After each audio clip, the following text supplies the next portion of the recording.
Now that we have the governing equations for rigid body kinetics, we're going to have a look at a fairly simple example here. We have a composite body composed of a slender rod and a disc, and it lies in the vertical plane and is rotating with an angular velocity of 11 radians per second in the clockwise direction. The mass of the disc, d, is 4 kilograms. The mass of the bar, AB, is 1.5 kilograms, and the length of the bar is half a meter. The radius of the disc is 10 centimeters. What we would like to know is, at the instant shown, we would like to know the angular acceleration alpha, as well as the horizontal and vertical reactions on the body at point A. So what we're going to do, we're going to draw our free body and kinetic diagrams. So let's look at a free body diagram here.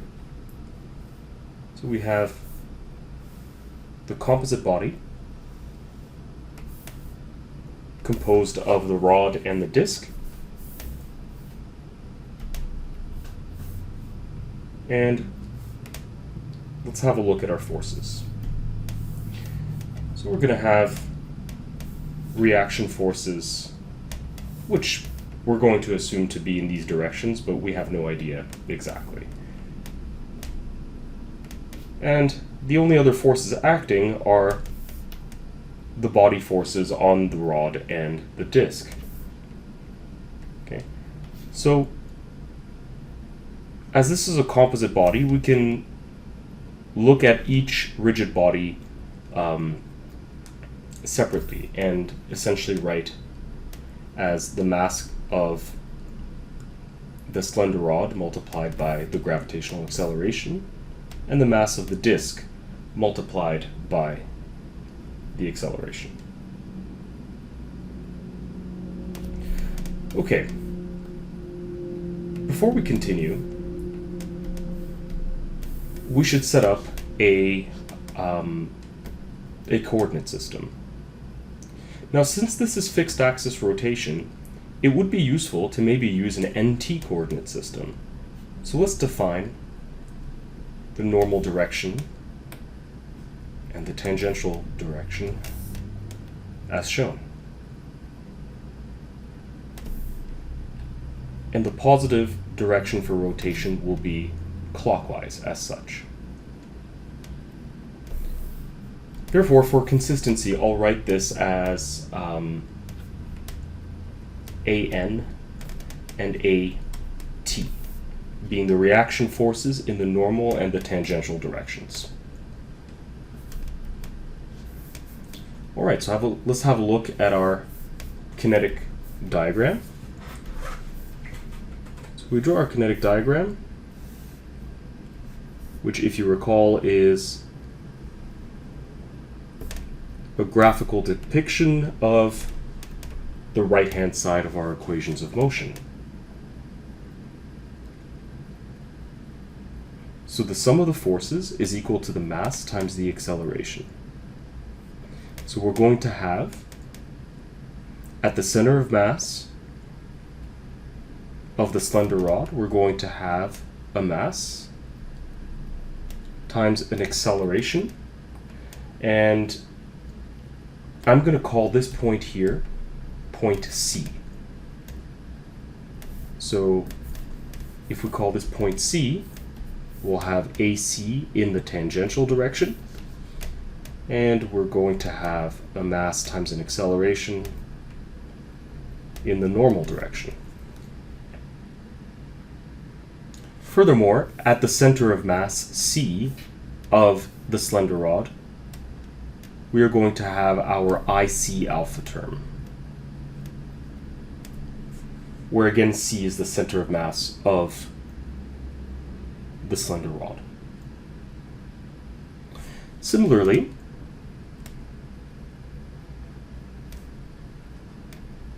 for the disc, we are going to have the mass of the disc multiplied by the acceleration of the disc in the tangential direction, and here we have the mass of the disk multiplied by the acceleration of the disk in the normal direction. And finally, we're going to have I of the disk multiplied by the angular acceleration alpha. So here on the left, the free body diagram, and on the right, the kinetic diagram. And recall, our equations of motion for fixed axis rotation are the sum of the forces in the normal direction will be equal to the mass times the acceleration of the center of mass in the normal direction. Sum of the forces in the tangential direction is equal to the mass times the acceleration of the center of mass in the tangential direction. And here what we're going to do, we're going to say that the sum of the moments about point A will be equal to the sum of the kinetic moments about point A.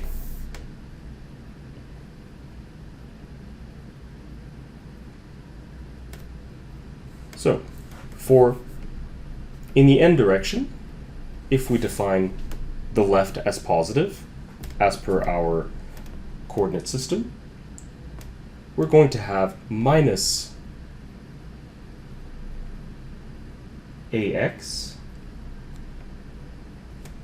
minus an is equal to the mass times the acceleration in the normal direction. So we have m ac n,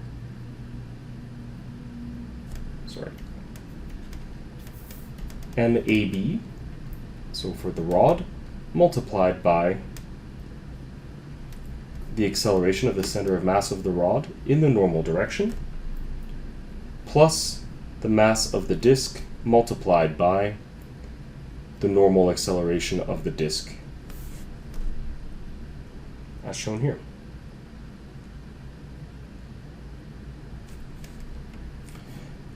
Now, let's rewrite this. We have the mass of the slender rod multiplied by the acceleration, the normal acceleration, which we know to be omega squared multiplied by r. And this r will be r of c with respect to a. Plus the mass of the disk, and again the normal acceleration will be omega squared multiplied by r of d with respect to a. So this can be written as negative an is equal to MAB multiplied by omega squared multiplied by r of c with respect to a, and that's just our length divided by 2. So length divided by 2.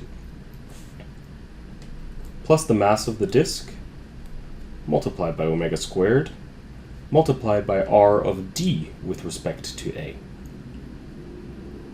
So this will be the length of the slender rod plus the radius of the disk.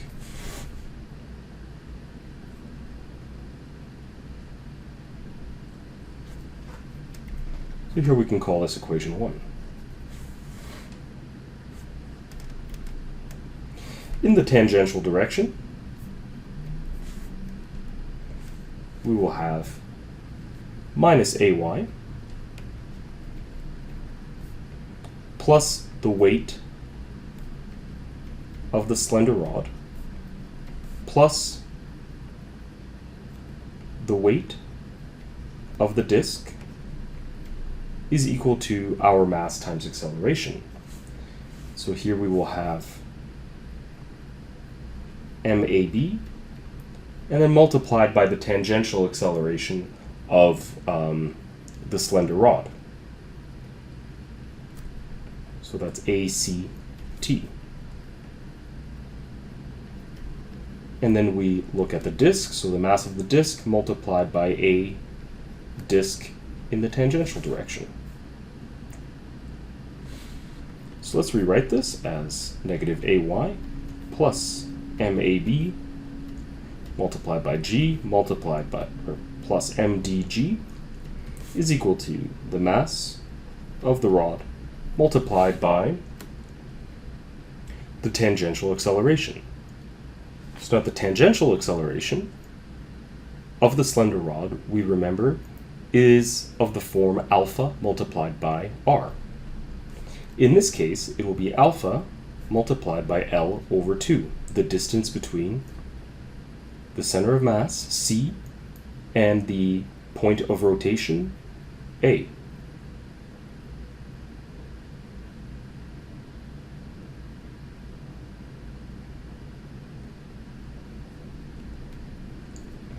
Similarly, we'll have for the disk MD multiplied by alpha multiplied by L plus R. And this is equation 2.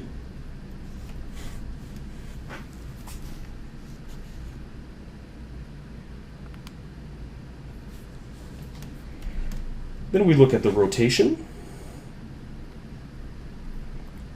So clockwise is positive.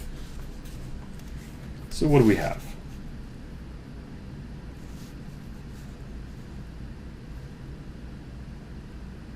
And again, we will be taking the moments about point A. So we have the weight of the slender rod multiplied by the moment arm, which will be L over 2,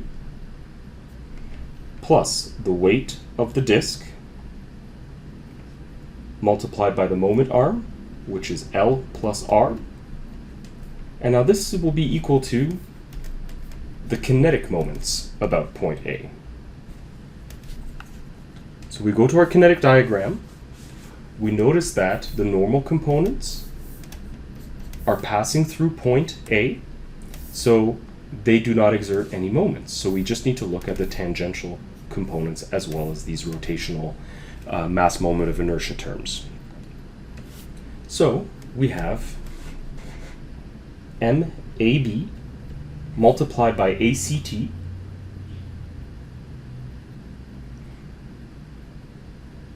and again ACT, the tangential acceleration, is alpha multiplied by L over 2.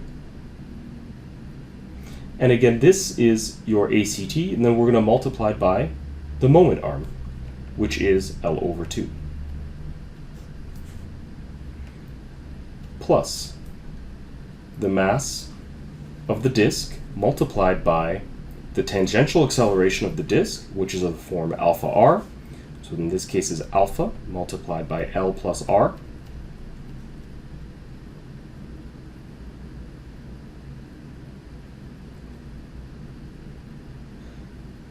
And the moment arm for this kinetic moment is L plus R. And then we have our IC alpha and ID alpha terms. We will call this equation 3.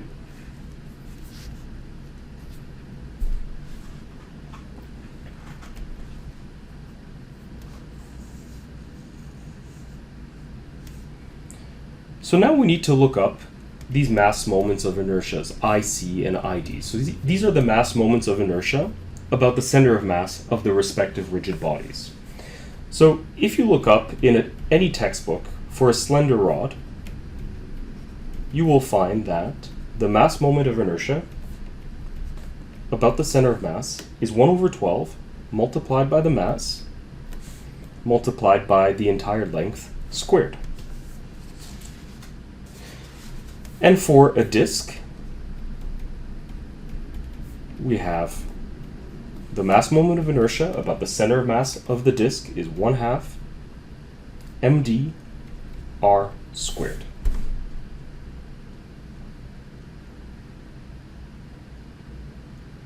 So let's have a look at our 3 equations.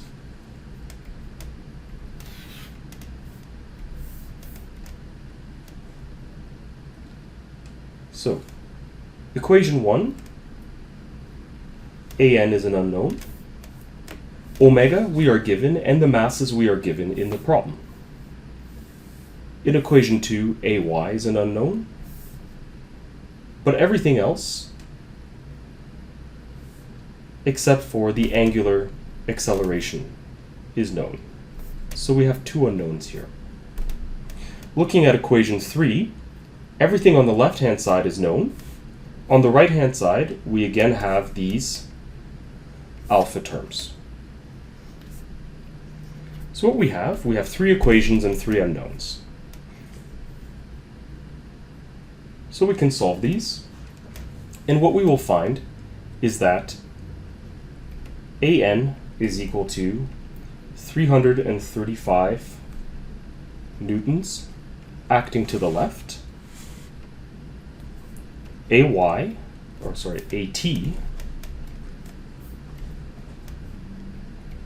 is equal to 6.3 newtons acting upwards, and alpha is equal to 17 radians per second squared in the clockwise direction.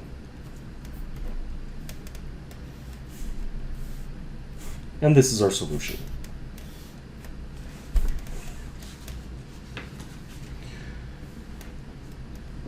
So we were given a problem of a composite body composed of a slender rod and a disk. We are given its angular velocity of 11 radians per second in the clockwise direction, and we were asked to find the angular acceleration and the reaction forces. So our first step was to draw the free body diagram and kinetic diagram. Again, the free body diagram shows all external forces acting on the system, in this case the system being the composite body.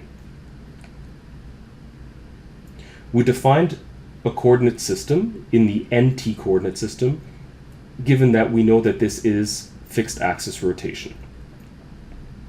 We drew the kinetic diagram, which is composed of the right-hand side of the equations of motion. And again, in the kinetic diagram, you show all kinetic terms at the center of mass. So in this case, I drew them at the center of mass of the respective bodies. We developed our equations of motion, and in particular, the rotational equation of motion was of the form of the kinetic moments about point A.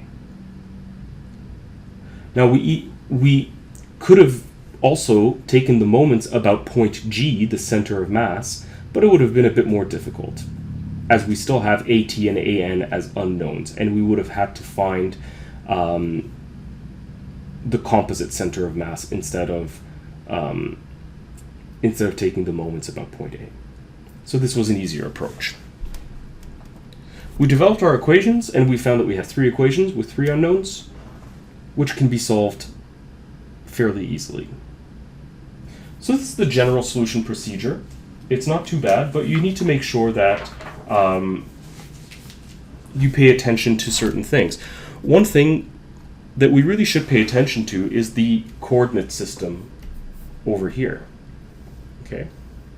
So note that the positive sign convention for the rotational equation of motion must be in agreement with the positive direction for the tangential component. And the reason for this is that in the rotational equation of motion, we have Ig alpha. So an alpha term appears in the rotational equation of motion.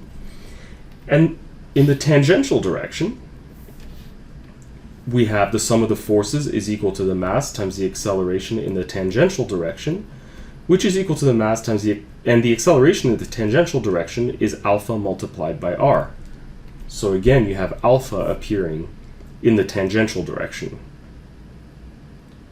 So we cannot define, for example, a positive sign convention for the rotational equation to be counterclockwise because these two would not agree. Okay, so you cannot have a counterclockwise rotation and a positive angular, a positive tangential acceleration going down in this particular problem. Okay, so this is something to pay close attention to when you are solving these types of problems.